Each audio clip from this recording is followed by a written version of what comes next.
سننے کے لیے سبسکرائب کریں راہ ہدایت بیان۔ 2 دن کارگزاری چلے گی، پھر عصر میں بات ہوتی ہے، اس میں عام طور سے مولانا عبدالستار صاحب کرتے ہیں، مغرب میں تقاضے لکھاتے ہیں۔ تقاضے اندرون بیرون ملکوں کے بہت سارے تھے۔ اس کے بعد پھر اگلے دن فجر میں بیان حضرت کا ہوا، اس میں چند باتیں جو لکھا ہے اپنے سب کے فائدے کی باتیں ہیں۔ جو شخص اس میدان میں اتر رہا ہے وہ کس کے لیے اتر رہا ہے، یعنی کام کس کے لیے کر رہا ہے۔ اصل انتشار اسی وجہ سے کہ میدان میں کس کے لیے اترا ہے۔ جہاں عصبیت کی بات آتی تھی تو انصار اور مہاجر ایک دوسرے کے ساتھ ہو جاتے تھے۔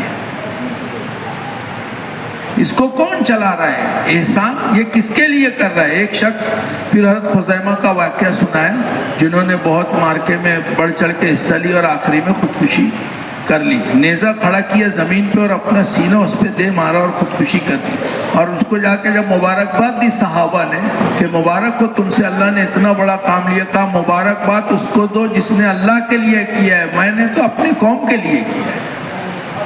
قوم کے لیے کرنے والا عصبیت۔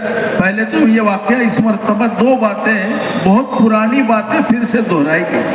ایک تو حضرت سعد کا واقعہ سنایا، جو یہاں کینو کے اجتماع میں پورے مہاراشٹر کا مولانا عمر صاحب، اسی دن شب برات تھی، اسی دن اجتماع تھا، اس دن مغرب کے بیان میں وہ حضرت سعد رضی اللہ عنہ کا واقعہ اس میں حضرت نے بھی نقل کیا ہے، اور مولانا یوسف صاحب کے بیانات میں وہ واقعہ ہے، اور بہت اہمیت کا واقعہ ہے، آگے آ جائے گا۔ اختلاف کے زمانے میں یہ دیکھتے ہیں کہ ہمارا تعلق والا کون ہے، ہم اس کا ساتھ دیں گے۔ احد میں علاقائی امیر کی نافرمانی ہوئی تو صرف علاقے کا نقصان نہیں ہوا بلکہ پورا میدان غیروں کے ہاتھ میں چلا گیا۔ خزامہ کی کوشش سے یہ فتح ہو گیا، یہ واقعہ میں نے سنا دیا، مبارکباد دی تو اس نے کہا اختلاف جو ہوتا ہے وہ ذاتی تعلق کی وجہ سے آدمی ساتھ دیتا ہے کہ اللہ کا بندہ۔ پھر یہ واقعہ سنایا حضرت سعد رضی اللہ عنہ کا۔ حضرت سعد رضی اللہ عنہ کے واقعہ بہت اہمیت کا حامل ہے، اور پوری قوم حضرت سعد کو ذمہ دار بنا دی تھی اپنی طرف سے کہ یہ جو فیصلہ کریں گے ہم مانیں گے، اور اللہ کے نبی کو اپنے ساتھیوں پہ اتنا اعتماد تھا کہ مجھ سے خیانت نہیں کریں گے، تو ان کو بنا دیا تھا ذمہ دار فیصلے کے لیے، اور قوم بہت مطمئن تھی کہ فیصلہ اپنا آدمی ہے تو کس کا فیصلہ کریں گا، کہ اپنا فیصلہ کریں گا۔ اور پھر وہ سارا واقعہ جو منظر کشی مولانا عمر صاحب اور کرتے تھے کہ وہ حضرت سعد کی خون بہ رہا تھا اور خیمے کے باہر آ گیا وہ سارا واقعہ، اور اسی حال میں اللہ کے نبی پہنچے اور پوچھے فیصلہ کیا ہے، تو حضرت سعد رضی اللہ عنہ نے اپنی قوم کے خلاف جو حق فیصلہ تھا وہ سنایا تھا۔ یہ واقعہ 2 مرتبہ اس میں پورے 2 دن 3 دن کی مجلسوں میں الگ الگ انداز سے یہ بات آئی ہے کہ عصبیت سے اللہ پاک بچا لے۔ عملے پر اعتماد حضور صلی اللہ علیہ وسلم کا تھا کہ خیانت نہیں کریں گے۔ اللہ نے جو صحابہ کا انتخاب کیا اسی لیے یہ سب امانت دار تھے۔ جو لوگ چھپ کر گناہ کرتے ہیں بغیر دیکھے، یعنی کسی دیکھا نہیں، چھپ کے کر رہا ہے، لوگوں کے دلوں میں اللہ اس کی نفرت پیدا کر دیتے ہیں۔ اور جو لوگ چھپ کر عبادت کرتے ہیں کسی نے نہیں دیکھا لیکن لوگوں کے دلوں میں اللہ اس کی محبت پیدا کر دیتے ہیں۔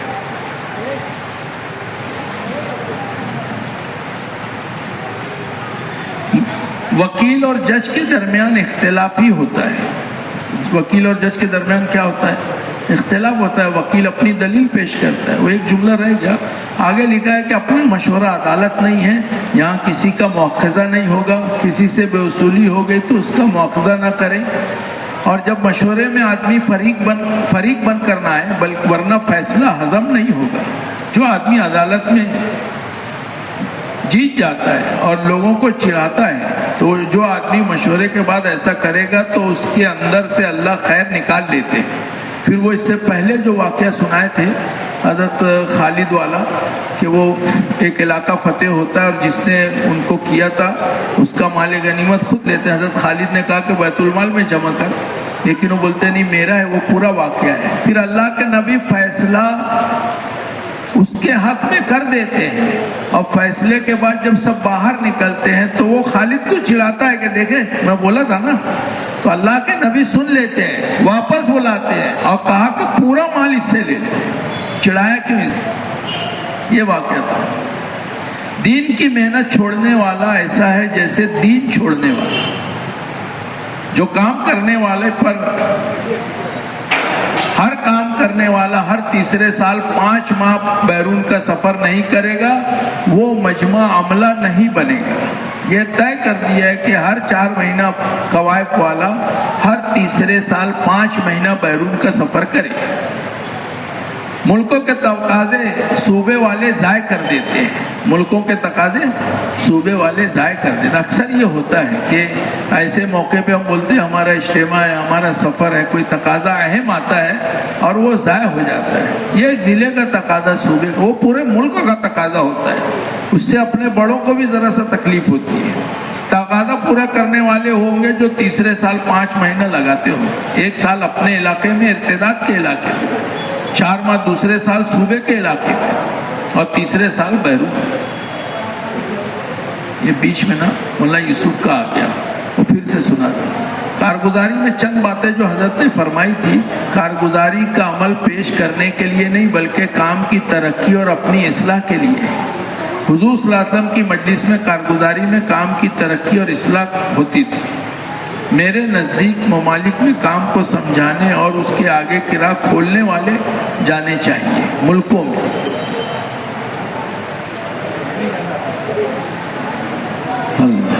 اثر بعد مفتی ظہیر الحسن صاحب کی مدارس کے طلبہ کے جوڑ تشکیل ہوئی، پھر مولانا یوسف صاحب کی مجلس ہوئی بنجر بستیوں کے تعلق سے۔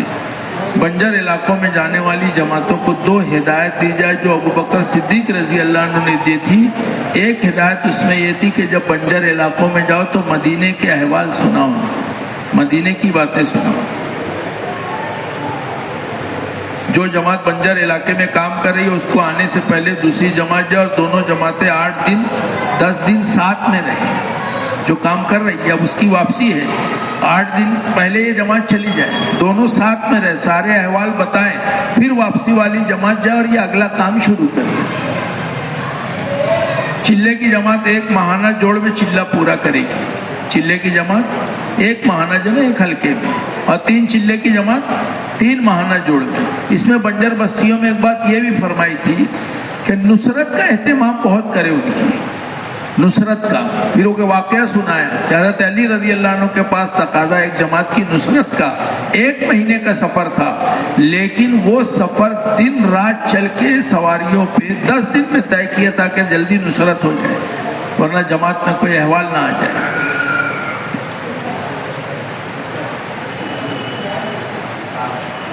دعوت کی مثال ایسی ہے جیسے گوہ کے بل میں پانی ڈالنا۔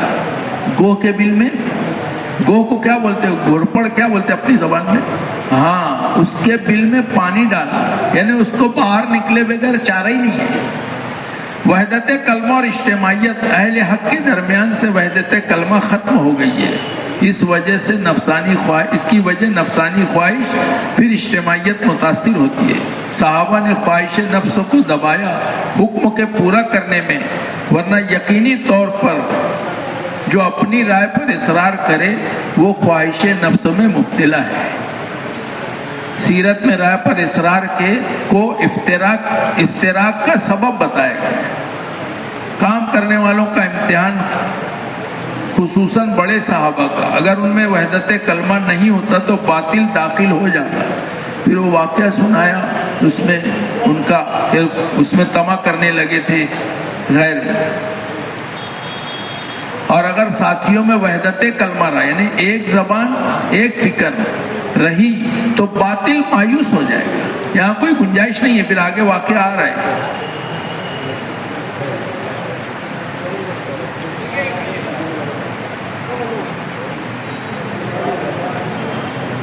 ابو سفیان جب اسلام نہیں لائے تو قریش نے ان کو اپنا وکیل بنا کر بھیجا کہ جاؤ صلح کر لو، تھوڑا مدت بڑھانے کی تھی صلح نامے میں۔ جب اسلام، وہ سفیان ایمان نہیں لائے تھے، تو قریش نے ان کو اپنا وکیل بنا کر بھیجا اور صلح کی مدت میں توسیع کرنے کے لیے، اور ان کے مشیر ان سے کہا کہ حضور سے بات مت کرنا، ان کے ساتھ رہنے والوں کو پھوڑنا، مشیر سے بات کرنا، آگے لکھا ہے۔ پھر آپ صلی اللہ علیہ وسلم سے بات کرنا، کسی بھی فیصلے کی تنفیذ میں ناگواری کو برداشت کرنا، صحابہ فرماتے تھے ناگواری میں خیر پائیے۔ پھر اگر مشورے والوں کو توڑ دیا تو حضور سے بات کرنا آسان ہو جائے گا۔ آگے فرمایا کہ کسی کے دل میں کوئی بات آئے اور وہ لوگوں کو تیار کرتا ہے کہ امیر کے فیصلے کے خلاف، کسی کے دل میں کوئی بات آئے اور وہ لوگوں کو تیار کرتا ہے امیر کے فیصلے کے خلاف، یہ کفر کی علامت ہے۔ کسی کے دل میں بات رائے آئی، دو واقعہ بتایا ہے، کفر کا مزاج اور ایمان کا مزاج۔ کفر کا مزاج یہ ہے کہ جو انہوں نے طے کیا ہمیں اس کے خلاف کرنا ہے۔ جو آدمی بدعہدی کرے گا وہ چور کی طرح خائف رہے گا، مطمئن نہیں رہے گا۔ تو قریش کو ڈر تھا حملے کا، اسی لیے مدت بڑھانے کو بولے صلح میں، کیوں کہ ڈر تھا، ان کو خوف تھا۔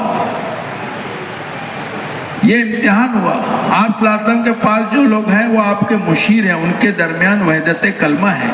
وقت تو حضرت عمر سے ملا، کوئی نرمی نہیں دکھی۔ پھر اس وقت نے عورتوں کے راستے سے حضرت فاطمہ سے ملے، وہاں بھی کوئی گنجائش نہیں پائے۔ پھر سوچے کہ چلو اپنی بیٹی سے ملیں گے، ام حبیبہ سے، اور وہاں پہ آئے تو بیٹھنے لگے تو ام حبیبہ نے بستر اٹھا دیا کہ آپ ناپاک ہیں، اس پہ نہیں بیٹھ سکتے۔ وہاں بھی گنجائش نہیں ملی۔ ابو سفیان نے بیٹی سے کہا کہ قوم کا مسئلہ اور جان کا مسئلہ ہے، تو بات کر نبی سے۔ تو کہا کہ جو نبی کا فیصلہ ہے وہ ہمارا فیصلہ ہے، اس میں کوئی گنجائش نہیں۔ کسی حق بات کے خلاف ذہن سازی کرنا یہ کفر کا مزاج ہے۔ مشورے کا وقار جو ختم ہوا اس کی بنیادی وجہ یہ ہے، ذمہ دار سب کی رائے کو رد کر دیا اور فیصلہ نہ ہو سکا۔ اس کا مطلب یہ نہیں کہ دو چار بیٹھ کر حلقہ لگانے، بلکہ اذان کے موقع پر زید بن ربی فکر لے کر اٹھے، نہ کھانا کھایا نہ پانی پیا، تو حضور اور کبائر صحابہ کے ہوتے ہوئے زید پر اذان کھولی گئی۔ یہ سب سے بڑا شعار ہے۔ یہ ضد اور اصرار استقامت نہیں ہے، استقامت تو فیصلے کی تنفیذ پر جمنا ہے۔ مشورے کا وقار جو آپ کے صلی اللہ علیہ وسلم کے مشورے میں تھا وہی قیامت تک رہنا چاہیے۔ بادشاہوں کے جاسوس آتے تھے تو مشورے میں اور مشورہ دیکھ کر واپس جا کر اپنے بادشاہوں سے کہتے تھے، خبر دیتے تھے کہ ہم ان کا مقابلہ نہیں کر سکتے۔ وہ اتنی اجتماعیت ہوتی تھی۔ اجتماعیت کا بڑا سبب ہے کہ ساتھیوں سے بے اصولی ہو جائے تو مواخذہ مت کرنا۔ حدود پر آگے بڑھنے پر مواخذہ، نخوت پر۔ ہاں یہ دیکھو بہت ایک اہم مسئلہ بیان کیا۔ مواخذہ کب ہے؟ جب حد ٹوٹی، جو حدود اللہ کی قائم کرتا ہے اس کے توڑنے پہ، اور ایسے نہیں حدود پر آگے بڑھنا۔ ہم کسی مسئلے میں فیصلے کی تنفیذ کے لیے ساتھیوں پر محنت کی بجائے اللہ کے سامنے رائے پیش کرنا چاہیے۔ کس کے سامنے رائے پیش کرنا چاہیے؟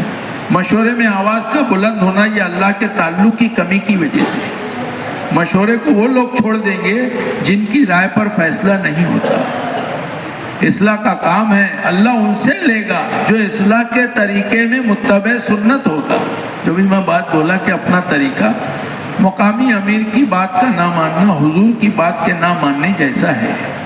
مدینہ منورہ میں جماعتوں کی روانگی صرف واحد ذریعہ ہے جس سے مسلمان کا بقا ہو سکتا ہے۔ میں نے خروج ایک واحد ذریعہ ہے مسلمانوں کی بقا کا۔ دین کا استحکام وہ اسباب اور وسائل سے نہیں ہوگا، وہ ضروریات کے لیے، دین کے لیے نہیں ان کا تعلق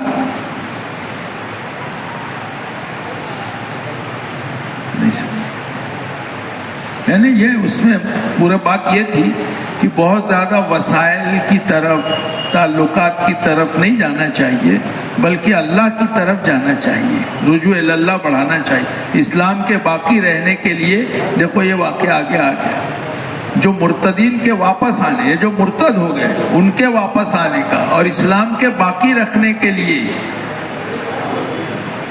جماعت کی نقل حرکت، جو لوگ جماعت کی نقل حرکت ہے، یعنی لوگوں کو اسلام پہ باقی رہنا اور مرتد واپس آ جائے، اس کے لیے جماعت کی نقل حرکت ہے۔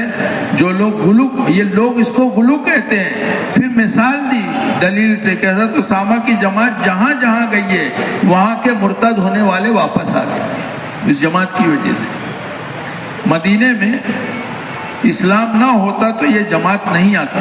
مسلمہ کذاب کا پھر بتایا ہوا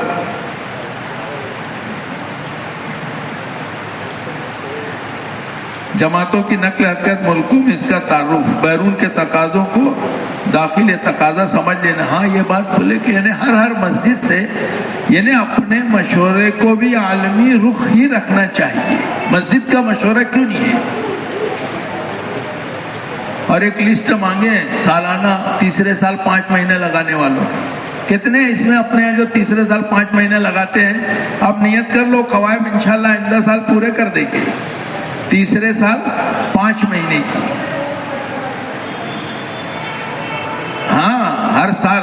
یہ قوائف والا ہے، پہلا تو بیرون جائے پھر ان کو اگلا سبق بتائیں گے۔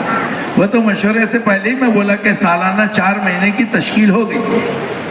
اب یہ سب 4 مہینے کئی دفعے لگائے ہوئے ہیں، تو سب نیت کر لو بیرون کی پہلے۔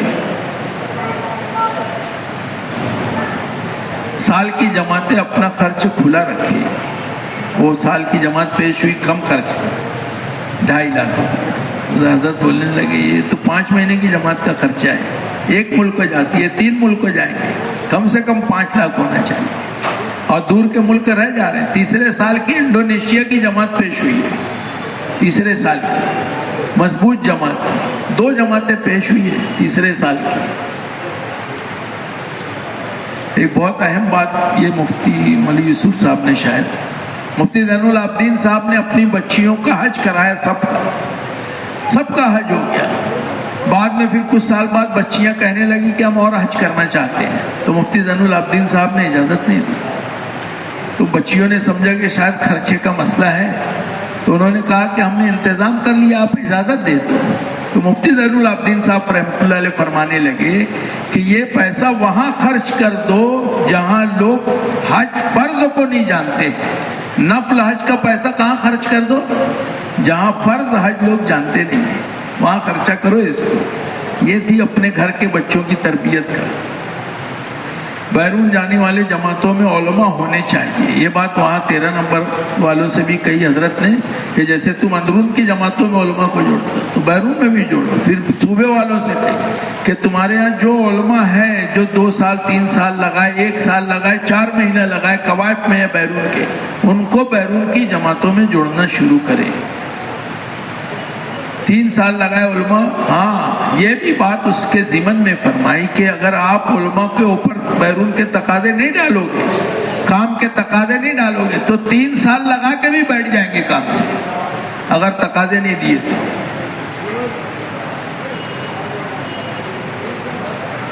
سب سے بڑا اجتماع ہوا تھا حجۃ الوداع کا، اور اس میں حضور پاک صلی اللہ علیہ وسلم انفرادی دعوت میں مشغول ہے۔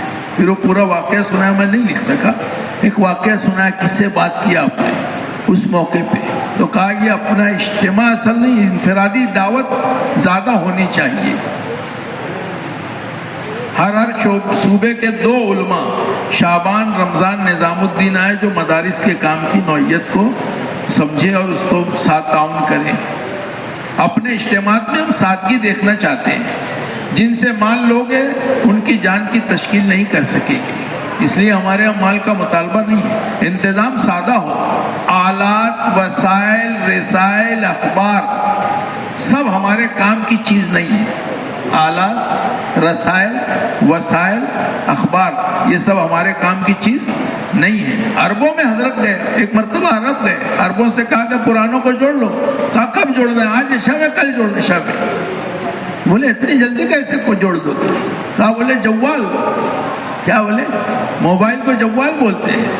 حضرت نے کہا کہ جوال، کہا حضرت نے فرمایا کہ جوال سے نہیں جولا سے جوڑنا ہے، جولا ہے نا گشت ہے، تو گشت سے جوڑنا ہے، جوال سے نہیں۔ تو اس کے ضمن میں کہ اس سے اپنے آپ کو بچنا چاہیے۔ مولانا یوسف فرماتے تھے کرسی پر بیٹھ کر تشکیل جو کر رہا ہے وہ بیان کرنے والے کی نہیں بلکہ جو نیا آدمی جماعت میں نکلا ہے اور کبھی خدمت میں نہیں رہا، گھر میں کھانا نہیں پکایا اور وہ خدمت میں ہے اور وہ پیاس کاٹ رہا ہے اور اس کی پیاس سے جو آنکھ جل رہی ہے اور وہ برداشت کر رہا ہے، تشکیل اس پہ ہو رہی ہے، بیان کرنے والے سے تشکیل نہیں ہو رہی ہے، یہ اس پہ تشکیل ہو رہی ہے۔ اپنے اجتماعات کو شہرت سے ہٹا کر سادگی اور قربانی پر لے آئے، نظم والے تو سب چلے گئے۔ آپ ممبر سے بھلائی اور برائی کی بات کر رہے ہیں اور اس کو سمجھ رہے ہیں دعوت ہے، دعوت نہیں ہے، یہ بھلائی اور برائی کا علم ہے، دعوت تو میدان میں ہوتی ہے۔ امر بالمعروف کا اصل میدان تو باہر ہے، لوگوں میں ہے۔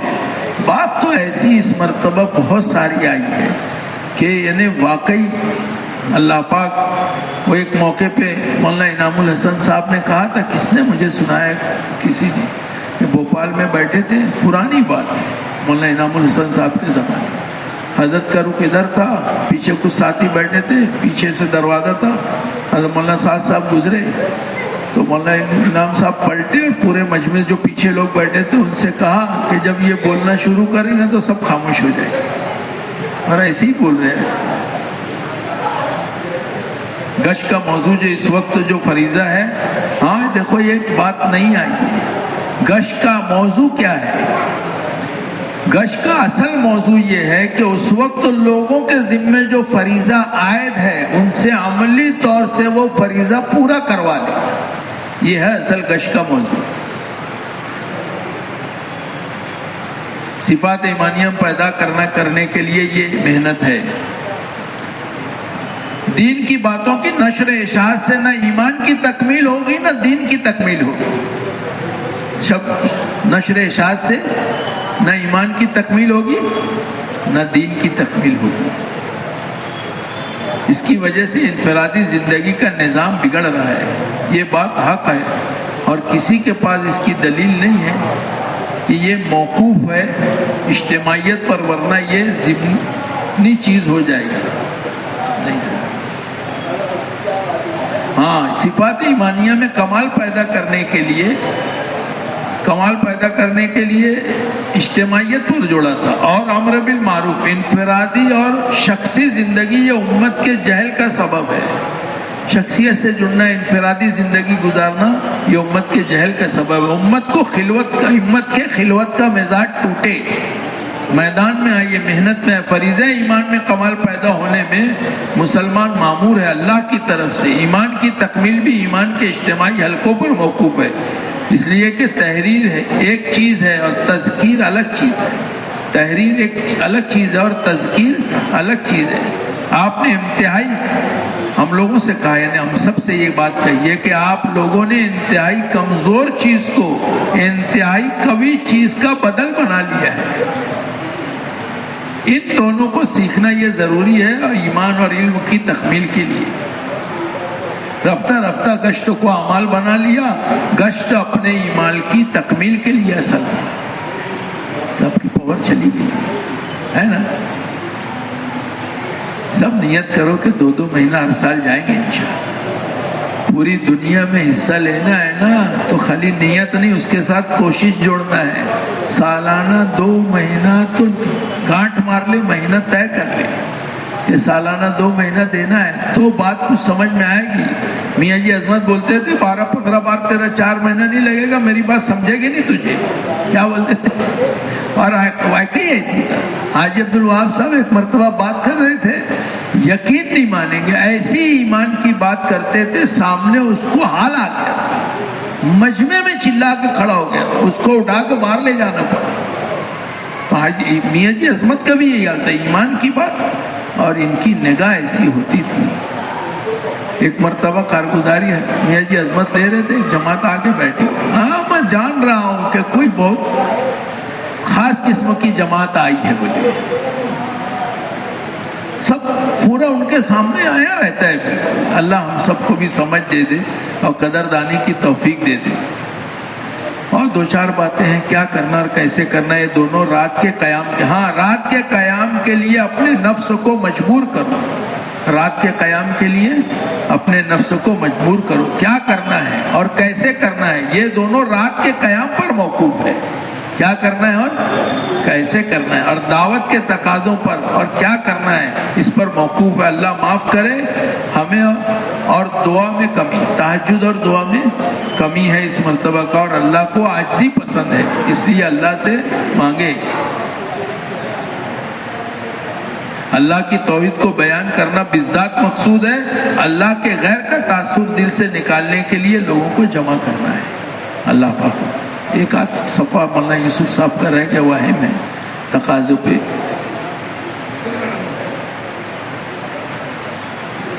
پھر کبھی انشاءاللہ سنا دیں گے.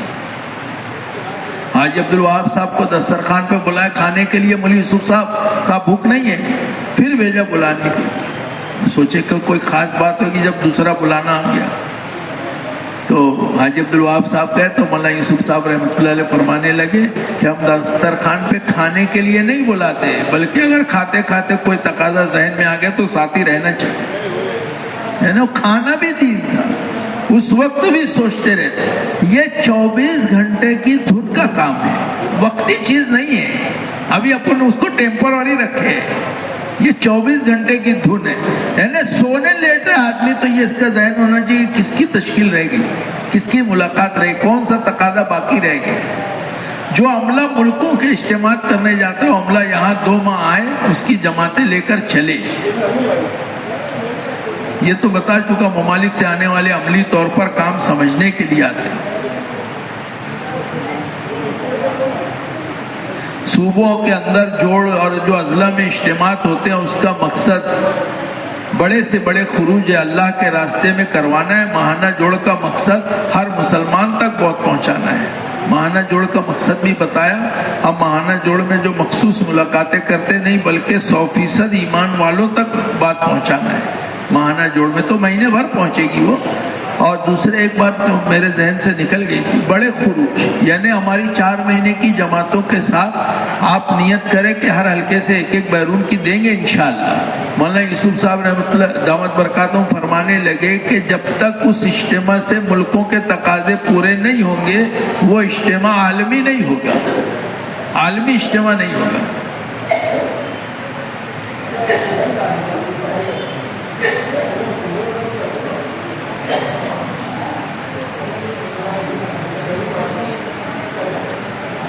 ہمارے اجتماعات کا مقصود افہام اور تفہیم نہیں ہے، بلکہ ہمارے اجتماعات کا مقصد اللہ کے راستے میں خروج کے لیے ہے. چلے کی تشکیل عموماً ختم کر دیں. کیا فرمایا؟ چلے کی تشکیل عموماً ہمیں ہر امتی سے سالانہ 4 مہینہ درکار ہے. سب نیت کریں انشاءاللہ. مقامی کام، مستورات، خروج، خطوں کی جماعتیں، یہ اجتماع میں کیا مجلسیں ہونی چاہیے اس کی وضاحت ہے. مقامی کام ہے، مستورات ہے، خروج ہے، خطوں کی جماعتوں سے بات ہے، اور عالمی اجتماع ہو، اور اس سے آگے مجلسیں بتائیے، تشکیل ہے، عمومی فضا بنے، تعلیم کے حلقے ہوں پہلے دن. یہ ساری تفصیلیں بتائی تھی. اللہ پاک ہم سب کو عمل کرنے کی توفیق نصیب فرمائے. اس مجلس میں دستور رکھا جاتا ہے، یہ یہاں سے شروع کیے تھے. جتنا دستور بولے تو یعنی جو اپنے نظام الدین کے اصول کی باتیں ہیں، تو اس میں بہت اہم بات ایک بولے، جن چیزوں کے تذکرے باقی نہیں رہتے، جن چیزوں کے تذکرے باقی رہتے ہیں وہ چیزیں نزدیک آ جاتی ہیں، اور جن کا تذکرہ نکل جاتا ہے وہ قریب کی چیز بھی دور ہو جاتی ہے. اس لیے آپ کو بار بار دستور سنایا جاتا ہے. معاذ ابن جبل اللہ کے رسول صلی اللہ علیہ وسلم کے پیچھے سواری پہ بیٹھے، کتنے قریب ہوں گے. اللہ کے نبی نے فرمایا یا معاذ، تو کہا لبیک. پھر فرمایا یا معاذ، کہا لبیک. پھر فرمایا یا معاذ، کہا لبیک. علماء نے لکھا ہے کوئی اہم بات تھی، اس لیے بار بار متوجہ کر رہے ہیں. ہمارے کام میں سب سیرت سے ثابت ہے، کوئی کام اس دعوت میں سیرت کے خلاف نہیں ملے گا. ہم کو اطمینان ہونا چاہیے. جو خود مطمئن نہیں ہے وہ دوسروں کو کیا مطمئن کرے گا؟ نبوت اور صدیقیت کے اندر جتنا انکار کیا جائے گا، یعنی ان کی باتوں کا جو انکار کریں گے تو ہمارا ایمان اتنا بڑھنا چاہیے. ان کا انکار سن کے اتنا انشراح ہونا چاہیے اور اطمینان ہونا چاہیے. وحدت فکر اور وحدت کلمہ ہونا چاہیے. بار بار آپ حضرات کو بلایا جاتا ہے، اسی لیے پہلا تقاضا نظام الدین میں وقت دے. سارے تقاضوں میں سب سے اہم تقاضا کہ نظام الدین میں وقت دے. ایک آدمی ہمارے دروازے پہ آ رہا ہے تو بھوکا ہے، تو اس کو ہم نے کپڑا دے دیا. کوئی ننگا آیا اس کو کھانا کھلا دیا، تو اس کی ضرورت نہیں پوری ہوئی. سائل کا اس کا اکرام اس میں لکھا ہے اس وقت ہوگا جب اس کی ضرورت کی چیز اس کو دی جائے. امت کے پاس جو ضرورت ہے وہ دے ہی نہیں رہے، دوسری چیزیں دے رہے. امت کی ضرورت کیا ہے؟ سب سے بڑی ضرورت ہدایت ہے. مفتی زین العابدین صاحب فرماتے تھے کہ سب سے بڑی ضرورت ہدایت ہے. ہدایت کی اپنی ضرورت ہے، اس لیے آج امت اس کی پیاسی ہے، اور ہم سب بھی پیاسے ہیں. ہم سب بھی ہدایت کے محتاج ہیں. اللہ پاک ہم سب کو عمل کرنے کی توفیق نصیب فرمائے. یہ تقاضا بار بار اپنے سامنے رہنا چاہیے. ایک عربی دا، ایک انگریزی دا، ایک قوائف والا ساتھی. ہر مہینے 3 کم سے کم ہے. یہ کم سے کم ابھی تک اتنے سال سے آواز لگ رہی ہے، لیکن یہ تینوں آدمی بہت کم مرتبہ ہمارے ضلع سے گئے. 1-2 مرتبہ سال میں جاتے ہیں تو جاتے ہیں. اگر یہ ہم ہر مہینے اس کا نظام بنا لیں تو وہ نظام الدین کا ایک تقاضا اپنا پورا ہو جائے گا. کریں گے بھائی اس کی فکر؟